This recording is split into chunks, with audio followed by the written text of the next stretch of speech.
1970, we sure we did the forefront. Knowledge for selfish, for sure we did the work. Auditorium to basement of all faculty of law. We did represent, stand tall anywhere we go. Work hard and we shine, commitment, dedication. Neurosurgery, comedy, music, Nollywood. SOTK, Dr. Call, MC Casino. We did represent, stand tall anywhere we go. Great UNIBEN, great UNIBEN, great UNIBEN, great UNIBEN. Viewers, welcome to another episode of the UNIBEN Alumni Series. As you know, this is a show that promotes activities of UNIBEN alumni and men and women that are doing experts who are products of one of the greatest tertiary institutions in West Africa, the University of Benin. I'm your host, Kevin Amokau, and on today's episode, I have an academic with us. She is the Provost, College of Health Sciences and Technology, Ofuoma-Ughelli. She is Dr. Mrs. Congrat Odiete. Thank you very much, Ma, for joining us today. Thank you for having me. Good to have you, and congratulations. You celebrated 1 year in office just a couple of days ago, and we at the alumni level really congratulate you. Thank you so much. Yes, ma'am. Yeah, we'll talk about your 1 year in office, but on a very light note. When I came across your name, it strikes very interesting. Yeah, and I said, yes, I'm going to ask how did that name? Yeah, obviously it must have been christened by your parents. But were there any story about why that name was given to you? Congrats. Is there, or is it just the congrats we know, the congratulations, congrats, or is it something? Does it mean something else? Yeah, what happened was that my mom wrote an examination during that period, and she passed very well. So people were coming at the time of my death.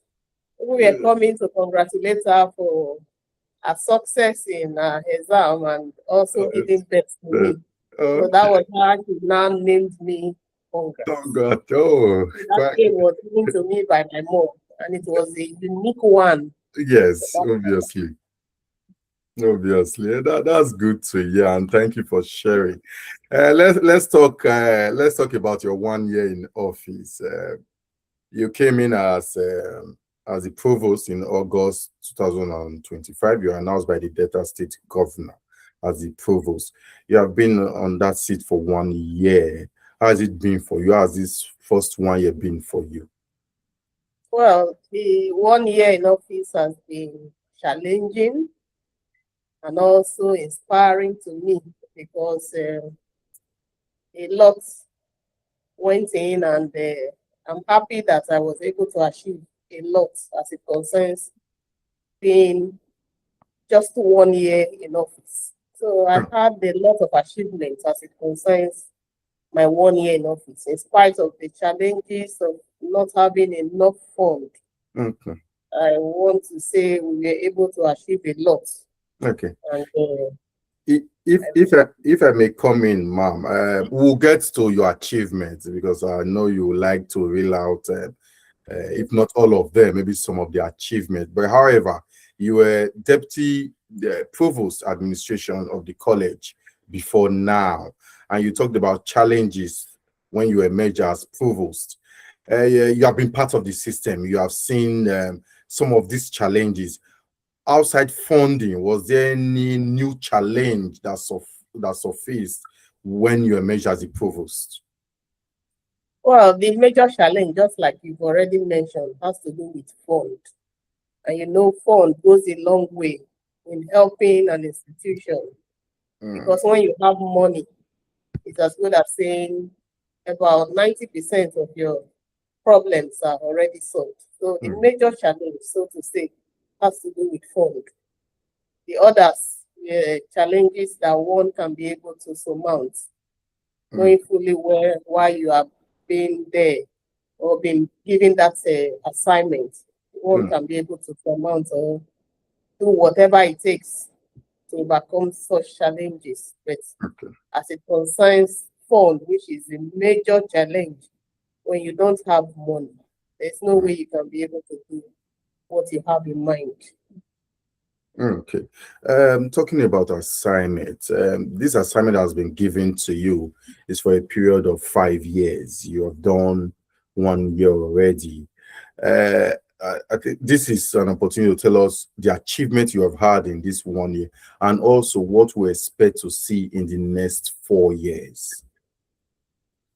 In the 1 year that I've served as the provost of the college, I was able to carry out accreditation exercise that has to do with 4 departments. And to God's glory, we were able to get accreditation. Because the truth about an institution of learning has to do with the fact that when you don't have accreditation, you are not given that privilege to train students. And so the students will just be there without accreditation for the programs they are running. So, but when you have accreditation for your programs, it's as good as saying the board responsible for the program has given you the license to train the students so that they can be able to get certification. So being able to achieve this is something that I'm very, very grateful for. 4 departments that were due for accreditation had accreditation. And apart from that, before I came in as provost, we were using a generator to power my office and even the office that has to do with the registrar, the office that has to do with exams and records. And when I came in, we had to discuss it and we felt it is better we have a solar system.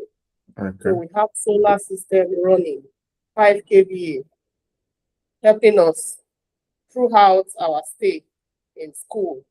So we don't need to buy fuel, knowing fully well how expensive that is. Then one other achievement has to do with our support staff. Before I came in, I think a year before I came in, our support staff were not being paid. It was they are not paid so much, but because the money was not really there, they were hold 1 year, some for 4 months did not receive their pay, as little as that. So when I came in, I told myself, this is going to be something that I want to make sure I do for them every month, making sure that they receive their pay. And God helped. And throughout this 1 year in office, I've been paying them monthly as at when due. And I'm very grateful to God that throughout my 1 year in office, I've been able to pay them their stipends for the 1 year. Okay. Okay. Go ahead, ma'am. Let me allow you finish. Okay. Then apart from that, talking about the school itself, we have a lot of challenges that has to do with classrooms and all that. We don't have enough classrooms, and we are working towards making sure that we have classrooms that will be enough for our students. Then apart from being able to put in place some kind of a renovation of our pavilion, when we have ceremonies in our college, we make use of the sports pavilion because we don't have an auditorium for now. The structure our auditorium is still ongoing. So we had to renovate the sports pavilion so that we can make use of it when we have ceremonies like matriculation and convocation. Yeah. Also, before I came in as provost, from 2019 to 2025, there was nothing like convocation in the college. And so I took it upon myself that, no, our graduates, they need to come together for their convocation ceremony. So I had to combine 2019 to 2025 to have a convocation ceremony for the graduates. So I've been able to achieve a lot, God helping me. I'm grateful. These are just some of what I've been able to achieve so far. Yeah, kudos for that, man. I just want to know, your institution is state-owned. How is the support from state government? Is it under the Ministry of Health or under the Ministry of Education? And with the governor as well, how is the support like for your institution? For the College of Health Sciences and Technology, before now it was called School of Health. Yeah. Because it was not a college. It's just 2023, it was approved that it should be a college. So that tells one that the school is under the Ministry of Health, not under Ministry of Education for now. So we are still working towards being able to get the college under Ministry of Education. So we are still under Ministry of Health, and the college, so to say, is still receiving small stipends from the states. What we are receiving is not enough even for us to pay our support staff. So that we believe that with time, the government will look into our issues and will be able to increase whatever they are giving to us as a college, so that there will be a kind of growth advancement in the college. Yes. Okay. It's quite unfortunate because this is what we are across institutions, both owned by federal government, by states. There's no proper funding because these institutions need a lot to run the programs. And you just also said for the support staff, for the staff of the institution to be paid appropriately. Earlier on, you mentioned that since you came on board, you have paid the staff, you have paid them as at when due and all, despite that was not the case before now. And if we put side by side, if we just suppose, you have also mentioned the low funding and for the institution. So how have you been able to do this? How have you been able to generate funds to pay the support staff as at when due, pay them what they deserve? Talking about funding, so when we have accreditation exercise, we do write to the state government to assist us. Okay. As it concerns accreditation exercise, and they give us, I think, whatever they are able to give to us, we just make do with that. But talking about the structures, accreditation exercise goes beyond being able to pay for accreditation or accommodating those that will come for accreditation. Accreditation is given based on what they see, the structures. Yeah. The structures they see and what you have on ground will determine if you are ready for the program. But now we still have the shortfall as it concerns having enough classrooms for our programs. And just like I mentioned, we don't have an auditorium, but that is ongoing, and we know that very soon that will be a thing of the past, because the state government is fully ready to help this institution, knowing fully well that we have a lot that has not been done. Even our library is small and we needed expansion of the library. Even our ICT, we also need expansion. of that. And I strongly believe that very soon it will be a thing of the past. Okay.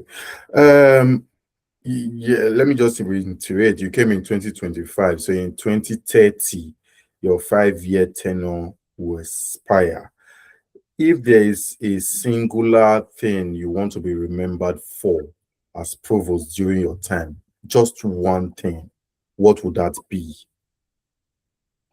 I will be remembered for academic excellence and for integrity. And I strongly believe these are values that have been equipped with, because I also attended UNIBEN. So I strongly believe I will be remembered for academic excellence, for integrity, and also for my leadership style. Okay. Let's talk about UNIBEN now. You had your Bachelor of Science in Microbiology. Then for your MSc and PhD, you went to pharmaceutical microbiology. That's under the Faculty of Pharmacy. Why the switch? What motivated that switch? Well, I won't say it's a switch, because having a bachelor degree in microbiology, you can specialize in pharmaceutical microbiology, medical microbiology, environmental microbiology. So I chose to specialize in pharmaceutical microbiology because I want to be equipped with the pharmaceutical aspects of microbiology. So that was why I chose that. Okay, then why UNIBEN? What inspired that move to UNIBEN? Yes, I had to choose UNIBEN because UNIBEN, just the name sells itself. When you say you graduated from UNIBEN, people will look at you with, this university is one with integrity. So, there are universities you mentioned, having your certification there is like telling people that you just went there to get it. Maybe you paid money to get it. But when you attend UNIBEN and you have your certificate from there, it tells people that you really worked hard for it. It is not something you just get without you doing your best to get it. So it's a university with integrity, and it's one with academic excellence that when you go there and you get your certification from there, it shows that you know what you are doing and you've gotten the best, and you will be able to put in your best wherever you find yourself and make people proud when they see you. So wherever you'll be able to stand out with others that even finish from universities outside Nigeria, because you've been given that foundation where you equal anyone, anywhere, anytime. So that's why I told myself I have to go to UNIBEN to get the best. And when people hear that you finish from UNIBEN, we are the greatest. So we have everything that we need, and we are always the best. I agree completely with you. When you moved to UNIBEN, was there any academic shock that you had and said, "Oh, this is actually something new. This is something I'm not or I've not been used to"? Or was there anything like that when you got into the Faculty of Pharmacy? Well, when I got to the Faculty of Pharmacy, really, I was not disappointed, because the truth about it, I went there for my master's program and also for my PhD. So that tells you that the people that will train you, they are not just first degree holders. They are all professors. So it's as good as saying whatever you are going to get will be even higher than your expectations, and you have to be just ready to get that. If not, you will not graduate. Not to talk of even graduating from the Faculty of Pharmacy, where without being told. If you are not serious, you can't get your certification from there. Yeah. Yeah. Even my department, pharmaceutical microbiology, that one is even worse off. If you are not serious, you won't be able to get your certification from there. It's as good as saying you are not ready. So you have to really be serious, and your expectations will even surpass that you even want. You go there with the mind that this is what I will just see, and no. When you get to UNIBEN, Faculty of Pharmacy, you will really be trained. You will be equipped with the knowledge that you really need. And so I was really equipped there. Yeah, we can see that in the display of leadership qualities you're currently doing at the college. Before your emergence as provost of the college, you were the coordinator of the entrepreneurship unit of the institution. I just want to know, and I want to have your thought, how important is entrepreneurship, the training for health sciences students today? And now you are the provost. What initiative are you putting in place to make your graduates, your students, when they graduate, more self-reliant? The entrepreneurship unit has to do with training students to be self-employed. You know, most of our graduates, they are still job hunting, looking for job. And so that unit is there to prepare students so that they can have another knowledge as it concerns practical skills, where they can be trained to get this practical knowledge, practical skill, so that when they graduate, they will not just be job hunting, looking for what to do. They are already skilled to be able to generate money, make money for themselves.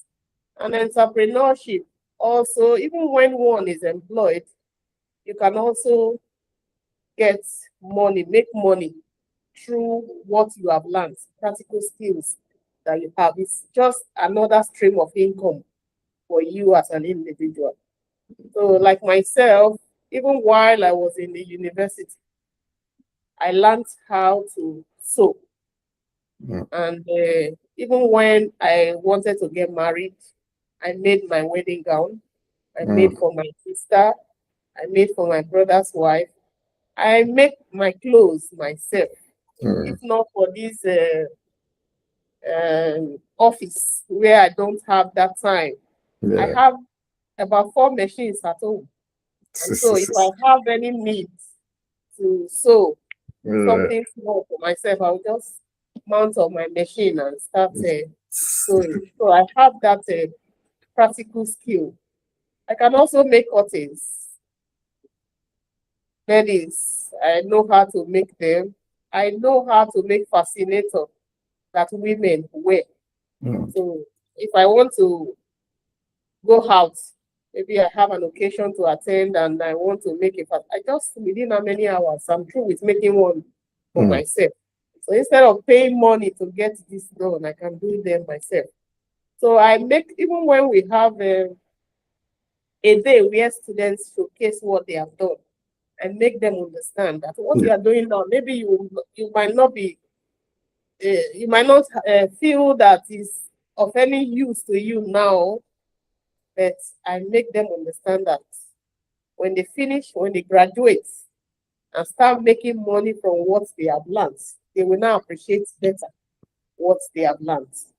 That's having these practical skills it's not going to prevent you from what you will become. Yes. You can just have that skill and use it for yourself. Also, you can use it in generating money for yourself as well. Definitely. So instead of waiting to get employment, you are already employed. Yeah. So it's something that I am happy that MBT also put in place for even our school as a college of health. Yes, students can also have the practical skills outside what they have to learn or the certificates they are here to obtain. So they also have that at the side, and it's going to help them a lot. Okay. It's quite obvious that your appointment as the coordinator then was a perfect fit because you're actually multi-talented. Ma'am, let's talk about trending topic, trending conversation, which is women in leadership. You are the head of a tertiary institution, and as a female academic leader in Nigeria's health education sector, what barriers did you face, and what advice would you give to young UNIBEN alumni, and also young students of your institution who are aspiring to leadership position? What will you say to them? Well, my advice is that as a lady or as a young girl, just prepare yourself for the future. Don't wait for opportunity to come before preparing yourself. Prepare yourself so that opportunities, when they come, you are ready for any opportunity because you have what it takes to occupy that. Let me use myself as an example. This college before now was a school, and promotion, you don't need your master's or your PhD certificates for you to be promoted because you get your promotion every 3 years. Your promotion comes just like that. But the good thing is that I was really focused. I told myself, even though I don't need this master's, I don't need this PhD, I want to get it. And I went to UNIBEN to get the master's, to get the PhD, even when that is not what will make me get my promotions. Yeah. So, but the good thing is that when it got to occupying leadership positions, this came to play. It's as good as saying they will be asking, what certificate do you have? Yeah. This is a college. Do you have your PhD? And you find out that because I already had that, that was no longer an issue for me. So that is why I tell young ones, just prepare yourself. Don't wait for the opportunity. Because when you are fully prepared and ready, opportunity will just come. And you don't have anything to lose. You are fully ready for it. And so for young girls, just prepare yourself for leadership position. Even in my college, you find out that the women, the girls, they are the ones even trying to go to school, get this certificate and all that. As at the time I became provost, just my predecessor and myself were the only ones with PhD. And so when she left, I stepped in. And so it's now like, others are now saying, they want to go to school to get their PhD and all that because they now know the importance of getting it. So And ma'am, hope it's not just the female, hope it's not just the ladies that are being inspired. Hope my fellow men are getting involved. We have one now that has gotten his PhD. No, we have one now that has gotten his PhD. So you see, going to school is no longer a scam. Of course, it has never been. Yes. And you occupy good positions when you have your certificates. Not about going to UNIBEN where you are trained and you are equipped, apart from the practical knowledge and skills needed that has to do with what you went there to read. You are also endowed with academic excellence, integrity, leadership skills that you need that will help you to be able to surmount all the challenges you are going to meet on your way, because you have capable hands that trained you and laid a good foundation for you to operate. So that's why everything is working out fine as it concerns being the head of my college. Obviously, and it appears you read my mind, because I was going to ask you the very final question about what you learned from the institution. But I think you just read them out now. Talk about academic excellence, integrity as well. Yeah. And I think, yeah, those are quite personal to you. Those are quite things you got from the institution. Yeah. Thank you so much, Ma, for creating time to be part of this interview, part of this program. We know you are very busy. However, you still created time to join us today. Thank you very much. My pleasure having me. Thank you. I've been speaking with the Provost of College of Health Sciences and Technology, Ofuoma. She's Dr. Congrat Odiete. Continue to subscribe to our channel. We'll bring you more exclusive interviews of UNIBEN alumni. Bye.